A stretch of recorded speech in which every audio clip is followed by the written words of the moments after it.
Hi guys, my name is Rushali Demla. I hope you all are doing great. Now, I am here to help you with the subject for CMA Paper 1 for Foundation course, that is Fundamentals of Business Law and Business Communication. So, this is our Paper 1 for CMA Foundation students. And as per the syllabus of 2022, which is applicable to you, we have our subject of fundamentals of business law and business communication divided into 5 chapters. So I'll give you a brief overview about CMA Foundation paper number 1 so that you have an idea how we are going to proceed for this particular subject. Okay, so let's begin. Our paper number 1, fundamentals of business law and business communication. This paper is divided into 5 chapters. Okay, so here section 1 will contain all the business law related things where they will be giving you an introduction about law, the business laws that will be given in the first chapter.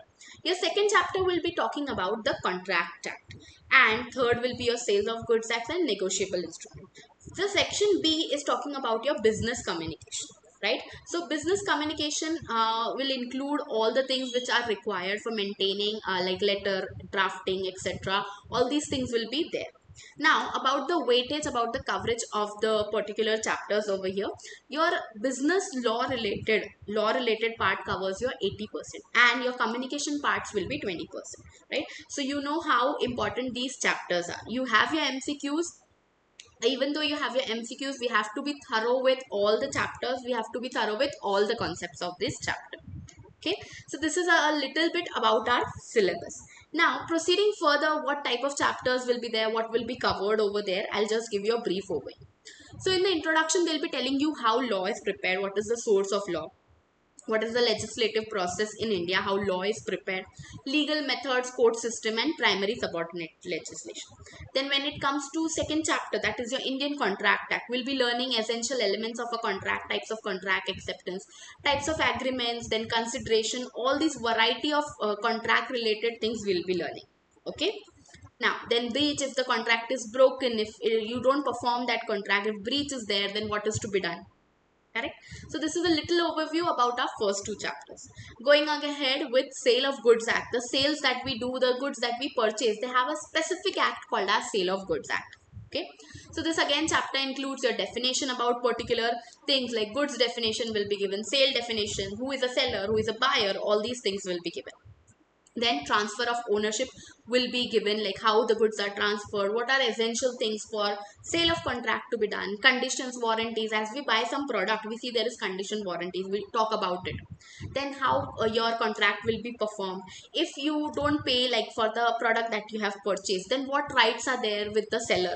All these things is given, like if someone purchases a phone on credit from Flipkart, so what are the rights available if you don't pay the EMI, right? What things Flipkart can do, that is given. Then in your next one, that is your model number 4, including your chapter of negotiable instrument. This is a new thing for you people. You might have just heard about it. Promissory bill, bill of exchange and checks. We have seen this like in your 11, 12 standard accounts. You might have heard these words: bill of exchange, check. Check is a very common term you might have heard. Then difference between promissory, bill of exchange and check. Then crossing, like if you just cross over it, account pay check. This you might have heard also in your accountancy. Then if the check is dishonored, the person does not have money in their account and the bill or the check gets bounced. You might have heard check bounce, right? The check got bounced. That means check got dishonored. All these things will be there in your negotiable instruments. A very easy and simple chapter for you to cover up, right? So this was something about this was a little overview about your business law.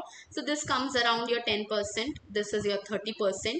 Then we have next chapter, sale of goods act, which is again 20%.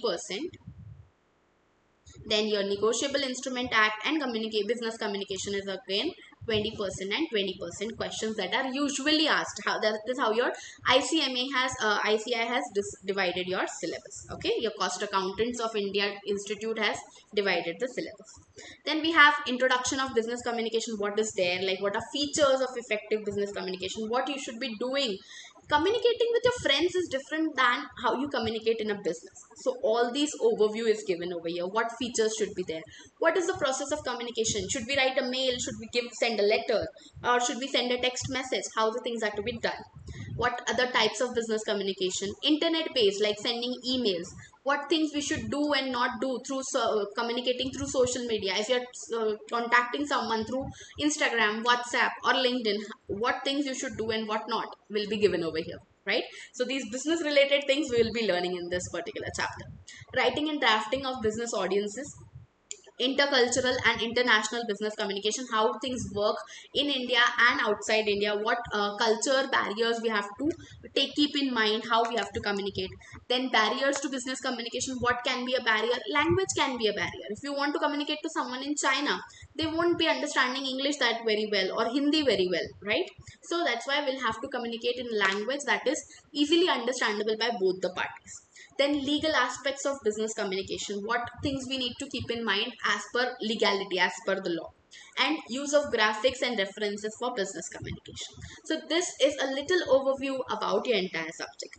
For covering this, we may need around 30 to 35 40 hours for covering your entire syllabus. Okay, that is how we will be covering your business laws and business communication chapter subject paper number 1.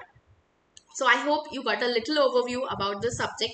We can easily score 60 plus in this subject. You have MCQ examination for this particular subject and it is very easy for us to score in this, right? And that's all about this particular video, this particular lecture, giving you an overview about the entire subject. I hope you like the video and you will be proceeding further for the classes. Okay, thank you.